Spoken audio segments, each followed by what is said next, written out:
አንድ አምላክ በሆነ በአብ በወልድ በመንፈስ ቅዱስ ስም ነሐሴ 9 በዚች ቀን ስስጥኑፍ ከሚባል ሀገር የከበረ ቄስ አባ ኦሪ ምስክር ሆኖ ሞተ።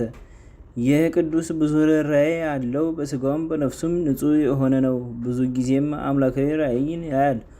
ከዚህም በኋላ የክብር ባለቤት ጌታችን ኢየሱስ ክርስቶስ በመሠዊያው ላይ ታይቶ ብዙ ምስጢራትን ገለጠለት። ከዚህም በኋላ የአባ ኦሪ ዜናው በኒቅዮስ አገር መኮንን ዘንድ ተሰማ። ወደ እርሱም አስቀርቦ ለአማልክት ዕጣን አቅርብ አለው። እርሱም ለረከሱና ለተሰሩ አማልክት አልሰዋም ብሎ እምቢ አለው። መኮንኑም ተቆጥቶ በብዙ ስራ አስፈራራው። ቅዱስ ኦሪም ስቃዩን ምንም አልፈራውም፣ ጽኑ ስቃይንም አሰቃየው። ከዚህም በኋላ ወደ እስክንድርያ ሀገር ላከው። በዚያም ጽኑ የሆነ ስቃይን አሰቃይተው በወህኒ ቤት ጣሉት። በዚያም ድንቆች ተአምራቶችን በማድረግ በሽተኞችን ፈወሰ።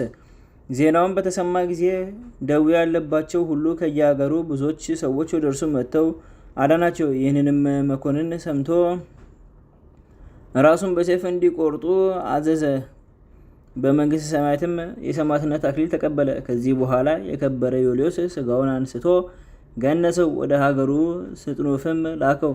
የመከራውን ወራት ካለፈ በኋላ ውብ የሆነች ቤተ ክርስቲያን ሰርተውለት ስጋውን በውስጡ አኖሩ። ከስጋውም ድንቆች ተአምራቶች ተገለጡ።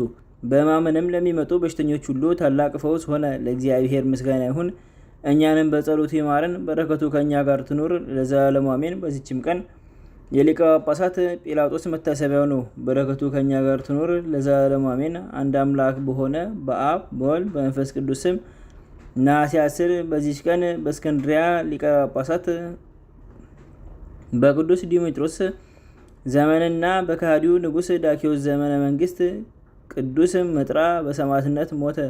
እንዘ አቅረብኩ ማሕሌተ ዘኪርየ አእላፈ እምነተጸምዱከ ዘልፈለለ አነብብ ቶከ ዘኔቴ መጽሐፈን ተደሰከ እግዚኦ ጸሪቀ መሩት ወክፈ ምላቡ ለአንዘ ተርፈ ነቢያት ቅዱሳን ሐዋርያት ሰባክያን ሰማዕታት ወጻድቃን ደናግል አዴው ወመነኮሳት ሄራን ባርኮ ጉባኤ ዘቲ መካን እስከ ደጌሊ ቆኑስ ጻል ጻፎ በክርታት ወለዛ ጻፎን ዘድርስ ወለዛ ነብሩ ሰርጎም ሳዲስ ወለ ሰማ ቃሎ ብዙነፈስ ጸሎተሙ ማርያም አረቄተ ኩሉ ባስ ወሬ ማረን ኢየሱስ ክርስቶስ ወቅዱሳን ጸሎት ጠብቀን በረከታቸው ከኛ ጋር ትኑር። ኦ አምላክነ በከመ ተከዋኮ ከመ ከምሳና